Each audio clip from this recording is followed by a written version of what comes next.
City న్యూస్కు స్వాగతం. కృత్తివెన్ను మండలంలో కొందరు యథేచ్ఛగా మడడవులను చెరువులుగా తవ్వుకుపోతున్నారని గ్రామస్తులు ఆరోపిస్తున్నారు. కృత్తివెన్ను మండలంలో మడడవులను కొందరు యథేచ్ఛగా చెరువులుగా తవ్వుకుపోతున్నారని గ్రామస్తులు ఆరోపిస్తున్నారు. ఎన్నికల హడావిడిలో ఉన్నతాధికారులు తలమునకలవుతుండగా గ్రామాల్లో మాత్రం కొంతమంది గ్రామ రెవెన్యూ అధికారులు సందట్లో సెడేమియా అన్నట్లుగా వ్యవహరిస్తున్నారని వారు విమర్శిస్తున్నారు. కృత్తివెన్ను మండలం ఇంతేరు, నెడమూరు సరిహద్దుల్లో సముద్రం ఒడ్డున ఉన్న మడ అడవులు మరియు సిఆర్జెడ్ భూములను సుమారు 20 ఎకరాలను ఆక్రమించుకుంటూ కొందరు చెరువులుగా మారుస్తున్నారని గ్రామస్తులు ఆరోపిస్తున్నారు. ఎన్నికల కోడ్ అమలైన నాటి నుండి చెరువు తవ్వకాలకు మట్టి, ఇసుక తోలకాలకు అనుమతులు ఇవ్వొద్దంటూ ఎన్నికల అధికారులు ఆదేశించినప్పటికీ మండలంలో మాత్రం అనేక చోట్ల తవ్వకాలు, ఇసుక తోలకాలు మాత్రం యథేచ్ఛగా అధికారుల అండదండలతో కొనసాగుతూనే ఉన్నాయని వారంటున్నారు. సముద్ర తీర ప్రాంత గ్రామాలను కాపాడేందుకు సహజ సిద్ధంగా ఏర్పడిన ఇసుక మేటలు, మడడవులను కొందరు యథేచ్ఛగా చెరువులుగా తవ్వుకుపోతున్నారని అంటున్నారు. రిజిస్టర్ భూమి అయినప్పటికీ మడ చెట్లు ఆ భూమిలో పెరిగితే వాటిని తొలగించేందుకు అటవీశాఖ అధికారుల అనుమతులు తప్పనిసరి. ప్రభుత్వ భూమి అయిన మడ అడవులను, సిఆర్జెడ్ భూములను యథేచ్ఛగా తవ్వుకుపోతుంటే అటవీశాఖ అధికారులు, రెవెన్యూ శాఖ అధికారులు చోద్యం చూస్తున్నారా అన్న విమర్శలు వెల్లువెత్తుతున్నాయి. ఇప్పటికైనా జిల్లా అధికారులు ఈ అక్రమ ఆక్రమణపై సమగ్ర విచారణ జరిపించాలని స్థానికులు కోరుకుంటున్నారు. గ్రామం అండి, మాకు చిన్ననాటి నుంచి మా తాతలు సంపాదించింది ఏం ఆస్తి లేదు. ఓన్లీ ఒక ఇళ్ల స్థలం తప్ప మేము పండించుకోవడానికి, మేము పనిచేసుకోవడానికి ఏ భూమి మాకు లేదు. మేము లేబర్గానే బతుకుతున్నాము. మరి గవర్నమెంట్ ఆస్తులు ఎన్నో ఉన్నవి ఇక్కడ. మరి ఆస్తులని మరి ఆక్రమించుకోవడానికి పెద్ద పెద్ద భూస్వాములు వస్తున్నారు. వాళ్ళకైతే ఎలాంటి చట్టాలు లేవు, ఎలాంటివి లేవు. వాళ్ళకి ఏ అధికారులు కూడా అడ్డొస్తలేదు. వాళ్ళు సాగు చేసుకోవడానికి, పండించుకోవడానికి మరి అన్ని విధాలుగా వాళ్ళు సౌకర్యం చేసుకుంటున్నారు. మా పేదవాళ్ళకి వచ్చేటప్పటికి అన్ని ఆటంకాలే. ఏ గవర్నమెంట్ కూడా సహాయం చేయట్లేదు. ఎవరు కూడా అన్ని విధాలు కూడా మాకు అడ్డుగోడలుగానే ఉంటున్నవి. మరి మాకు పండించుకోవడానికి చెంటు భూమి కూడా లేదు. మరి గత సంవత్సరంలో మరి 20 ఎకరాలు 25 ఎకరాలు సాగు చేసిన భూస్వాములు ఉన్నారు. ఏదో వార్తలు వచ్చేటప్పటికి వాళ్ళు అడ్డుపడ్డారు, వాళ్ళు ఆగారు. మళ్ళీ 200 ఎకరాలు లేకపోతే 20 ఎకరాలు వాళ్ళు సాగు చేస్తుంటే మళ్ళీ వార్తలోకి వచ్చినప్పుడు మళ్ళీ వాళ్ళు ఆగారు కనుక మరి వాళ్ళకి ఎలాంటి చట్టాలు లేవు, వాళ్ళకి ఎలాంటి అడ్డుగోడలు లేవు. మరి మా ఇంటి పేదవాళ్ళకి ఈ విధంగా ఏదైనా చేసుకోవాలనుకునేప్పటికీ ప్రతిదీ కూడా పర్మిషన్ కావాలి, అన్నీ కూడా అడ్డులు కావాలని మమ్మల్ని నిర్బంధం చేస్తున్నారు. మరి మేము బతికేది ఎట్లా? భూస్వాములకి అన్ని ఎకరాలు అయితే మాకు చెంటు భూమి కూడా లేదు. మాకు కూడా మరి ఆ గవర్నమెంట్ ఆస్తులు కూడా మాకు కూడా ఇవ్వాలని మేము కోరుకుంటున్నాము. ఇక్కడ 20 ఎకరాలు రైతులు కబ్జా చేశారండి.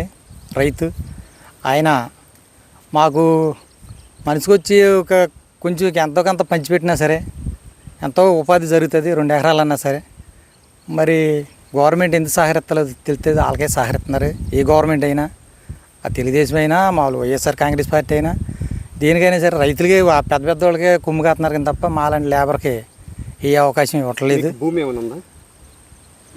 ఏమి లేదండి, మాకు భూమి ఏమి లేదండి. 2 ఎకరాలంటే 10 మందికి అలాగా బతుకుతారండి పని చేసుకుని. దాని మీద ప్రభుత్వం ఏమి రాలేదండి. ఎప్పుడూ మా తాతల నాడు ఎప్పుడు పంచిపెట్టారండి మనిషికి ఎకరం కాడికి ఎప్పుడూను. అయ్యే తప్ప మా లాంటి వాళ్ళకి ఇప్పటికీ మా పిల్లలు కానీ పెద్దోళ్ళు అయిపోయారు కానీ మాకు మాత్రం చెంటు భూమి లేదండి. ఇప్పటికి మాకు గవర్నమెంట్ని కోరుకునేది ఏంటంటే మాకు మనిషికి ఒక ఎకరం 2 ఎకరాలన్నా ఈ గవర్నమెంట్ ల్యాండ్లు ఇప్పించాలని. సముద్రం వరదలు వచ్చినప్పుడు కానీ సముద్రం అడ్డు పెడతాకి మడాడు చాలా కాతాదండి. అది పక్కంట మొత్తం జాజాయిగా తవ్వుకుంటా వచ్చేస్తున్నారండి. జాజాయిగా మడ చెట్లు కాడ నరుక్కుంటా వచ్చేసి చెరువులు తవ్వేసి ఇలాగ చేస్తున్నారండి. మాలాంటి వాళ్ళకి కాడ ఎక్కడ చెంటు భూమి లేకుండా మాకు ఎప్పుడో మా తాతల నాటిలో ఎప్పుడో ఇచ్చిన భూములు తప్ప, మాకు ఇళ్ల స్థలాలు తప్ప అస్సలు భూమి అన్నది, మాకు చెంటు భూమి అన్నది లేదు మా పేరుని. ఎక్కడన్నా మా కాడ ఎక్కడన్నా గవర్నమెంట్ ల్యాండ్లో ఎక్కడన్నా మా కాడ 1 ఎకరం భూమి ఇప్పిస్తే మేము కాడ బతుకుతామని మేము అనుకుంటున్నామండి. కాశీనాథుని త్యాగం నేటి తరానికి ఆదర్శమని విశ్వదాత అవార్డుల ప్రధానోత్సవం సభలో ఉయ్యూరు ఆర్డీఓ బి రాజు పేర్కొన్నారు.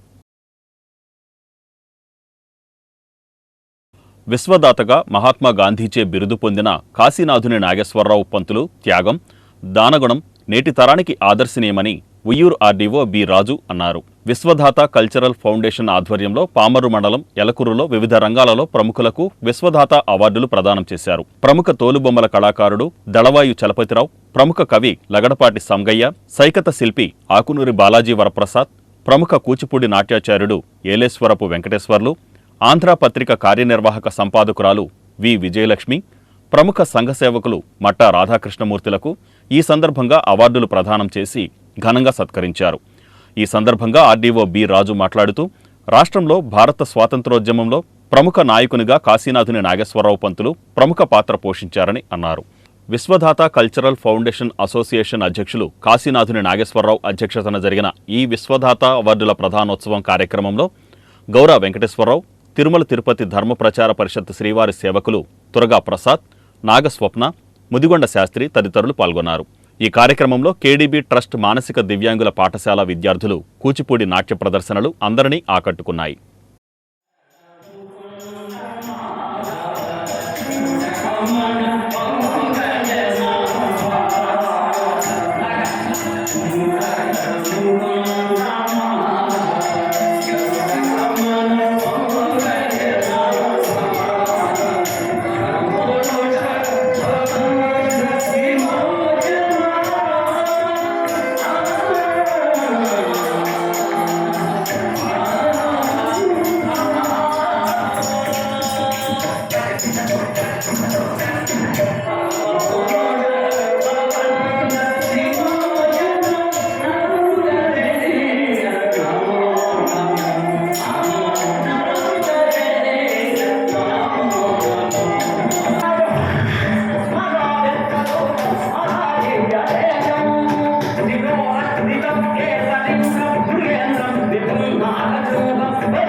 ఎన్నికల ఫలితాల దృష్ట్యా ఎన్నికల నిబంధనలు ఉల్లంఘిస్తే కఠిన చర్యలు తప్పవని గూడూరు ఎస్ఐ వీర్రాజు హెచ్చరించారు. ఎన్నికల ఫలితాలు దృష్ట్యా ఎన్నికల నిబంధనలు ఉల్లంఘిస్తే కఠినమైన చర్యలు తప్పవని గూడూరు ఎస్ఐ వీర్రాజు హెచ్చరించారు. ఎన్నికల ఫలితాల్లో భాగంగా ఉద్దేశపూర్వకంగా సోషల్ మీడియాలో అభ్యంతరకరమైన పోస్టులు, ఆధారాలు లేకుండా కథనాలు రాసినా చట్టపరమైన చర్యలు తీసుకుంటామని, వాటికి పూర్తి బాధ్యత ఆ గ్రూప్ అడ్మిన్ తీసుకోవాలన్నారు. ఎన్నికల ఫలితాల నేపథ్యంలో ఎలాంటి అవాంఛనీయ సంఘటనలు జరగకుండా, శాంతి భద్రతలకు ఎలాంటి భంగం వాటిల్లకుండా అప్రమత్తంగా ఉండాలని సూచించారు. చట్ట వ్యతిరేకమైన చర్యలకు పాల్పడిన వారిపై కఠిన చర్యలు తప్పవన్నారు. ఎన్నికల కోడ్ సెక్షన్ 144 మరియు పోలీస్ యాక్ట్ అమల్లో ఉన్నందున ముగ్గురికి మించి ఎక్కువ గుమిగూడి ఉండరాదన్నారు. ఎన్నికల ఫలితాల రోజు రాజకీయ నాయకులు, కార్యకర్తలు, ప్రత్యర్థులు ఇండ్ల ముందు, కార్యాలయాల ముందు కానీ బాణాసంచా కాల్చరాదన్నారు. పెట్రోల్, డీజిల్ వంటి మండే ఫ్యూయల్స్ నిల్వలు కూడా నిషిద్ధం. బాటిల్స్లో పెట్రోల్ సరఫరా నిలిపివేయాలని ఎన్నికల కమిషన్ ఉత్తర్వులు జారీ చేసిందన్నారు. వాళ్ళ వల్ల గ్రామం అంతా స్ప్రెడ్ అవుతుంది. ఎప్పటికీ ఓల్డ్ లేనాడికి అందరికీ కూడా అవేర్నెస్ రావాలి. గెలుపోవడం అనేది సహజం. పోటీ చేస్తున్నాడు, ఒక గెలుతాడు, రోడ్డు పోతాడు, కామన్ సబ్జెక్ట్. దాన్ని మన వాళ్ళు ఏం చేస్తారు, సాధారణంగా గొడవలు వచ్చి ఏంటి ఒకరు ఓడిపోతారు. ఓడిపోయిన ఇల్లు అదే ఊళ్ళో ఉంటుంది. అంటే ఆ పార్టీకి సంబంధించి లీడ్ చేసే వ్యక్తి అక్కడే ఉంటారు. 3 పార్టీల వాళ్ళు ఇది అక్కడికి వెళ్ళి 10,000 వాళ్ళ ఇంటి ముందు వెళ్ళిందండి. ఏదో తూరు అటువైపు పడుతుంది. ఖచ్చితంగా నా ఇంటి మీద వచ్చి దాడి చేస్తున్నారంటే ఒక 10 మంది వస్తారు. అదే గొడవ.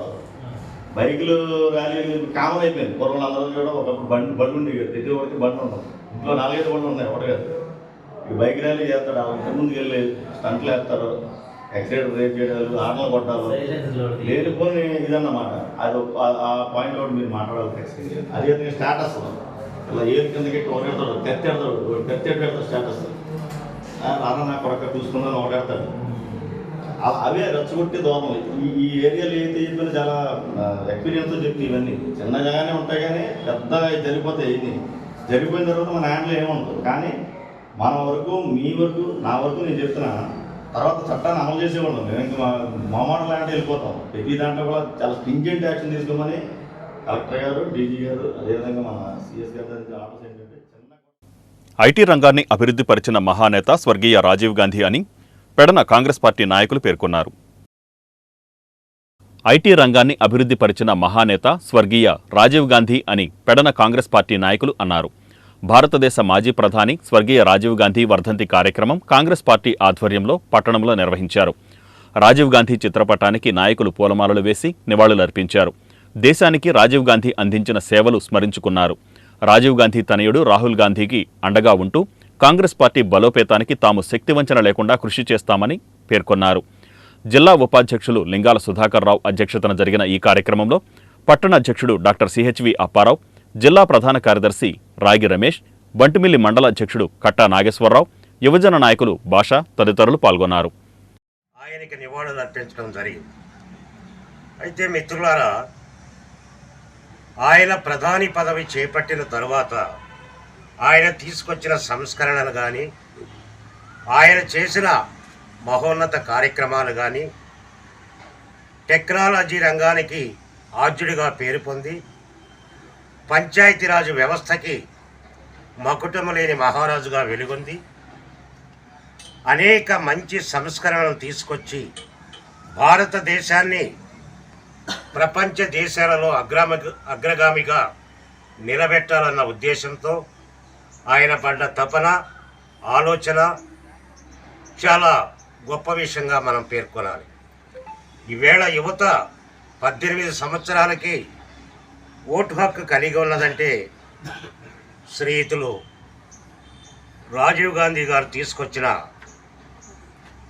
ఒక బిల్ అది.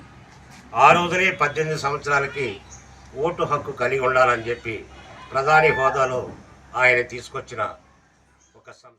మన జిల్లా కాంగ్రెస్ పార్టీ ప్రధాన కార్యదర్శి రాగి రమేష్ గారి ఇంటి వద్ద దివంగత నేత, మాజీ ప్రధాని, కాంగ్రెస్ పార్టీ అధ్యక్షులు రాజీవ్ గాంధీ 34వ వర్ధంతి కార్యక్రమం పెడన పట్టణంలో జరుపుకుంటున్నాము. ఈ కార్యక్రమానికి జిల్లా ఉపాధ్యక్షులు లింగాల సుధాకర్ గారు అధ్యక్షత వహించగా, జిల్లా ప్రధాన కార్యదర్శి రాగి రమేష్, బంటిమిల్లి మండల అధ్యక్షులు కట్టా నాగేశ్వరరావు, అలాగే మన యువజన నాయకులు భాష, అబ్దుల్ అలీము, అలాగే నాయుడు గారు, వీళ్ళందరూ విచ్చేసి ఈ కార్యక్రమంలో పాల్పంచుకున్నారు. ఈ రోజున భారతదేశం ఒక మహోన్నత వ్యక్తిని కోల్పోయింది. ఆ వ్యక్తి ఉంటే ఈ రోజున టెక్నాలజీలో భారతదేశం ప్రపంచంలోనే అగ్రగామిగా ఉండేది. అయినప్పటికీ మనందరికీ ఆయన లేకపోయినా ఆయన ప్రతిపాదించిన టెక్నాలజీని ఈ రోజున అవనిగడ్డ లంకమ్మ మన్యంలో అవనిగడ్డ సిఐ త్రినాథ్ ఆధ్వర్యంలో పోలీసులు విస్తృతంగా తనిఖీలు చేపట్టారు. ఎన్నికల ఫలితాలు, నూతన ప్రభుత్వం ఏర్పాటు క్రమంలో రాజకీయ ప్రేరేపిత హింసాత్మక ఘటనలకు తావు లేకుండా చర్యలు చేపట్టినట్లు అవనిగడ్డ సిఐ త్రినాథ్ తెలిపారు. ఉన్నతాధికారుల ఆదేశాల మేరకు మంగళవారం ఉదయం అవనిగడ్డ లంకమ్మ మన్యంలో కార్డన్ అండ్ సెర్చ్ ఆపరేషన్ నిర్వహించి రౌడీ షీటర్లు, సస్పెక్ట్ షీటర్లు నివాస గృహాలను ఆకస్మిక తనిఖీ చేశారు. రికార్డులు సరిగా లేని 13 ద్విచక్ర వాహనాలను స్వాధీనం చేసుకున్నారు.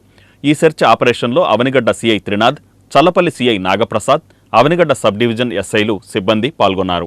సర్కిల్లో ఎస్పీ గారి ఆదేశాల మేరకు డిఎస్పీ గారి పర్యవేక్షణలో మా సబ్ డివిజన్ 2 సీఏలు ప్లస్ మా ఎస్ఐలందరం కలిపి, మా యొక్క మెన్ అందరం కలిపి ఈ కార్డినెన్స్ కండక్ట్ చేయడం జరిగింది. దీని ముఖ్య ఉద్దేశం ఏంటంటే ఎలక్షన్ అయిన తర్వాత కొన్ని రాష్ట్రంలో జరిగిన గొడవలని దృష్టిలో పెట్టుకుని మాకు ఎస్పీ గారు ఇచ్చిన ఆదేశాల ప్రకారం ఈ రోజున లంకమాన్యం ఏరియాలో ఈ కార్డినెన్స్ చేయడం జరిగింది. ఈ కార్డినెన్స్లో కొన్ని రికార్డు లేని బళ్ళు ఐడెంటిఫై చేయడం జరిగింది. వాటిని కూడా మేము సీజ్ చేయడం జరిగింది. అది ఒక రికార్డులు అన్నీ కూడా వెరిఫై చేసి ఫర్దర్గా మా ఆఫీసర్స్ యొక్క ఆదేశాల ప్రకారం వాటిని ఫర్దర్గా వాటి మీద చర్య తీసుకోవడం జరుగుతుంది. ఇది మెయిన్ ముఖ్య ఉద్దేశం ఏంటంటే ఎలక్షన్ తర్వాత ఈ కౌంటింగ్ తర్వాత కూడా ఎటువంటి ఎవరు కూడా అవాంఛనీయ సంఘటనలు జరగకుండా ముందస్తు భాగం చర్యగా. ఈ వార్తలు ఇంతటితో సమాప్తం. నమస్కారం.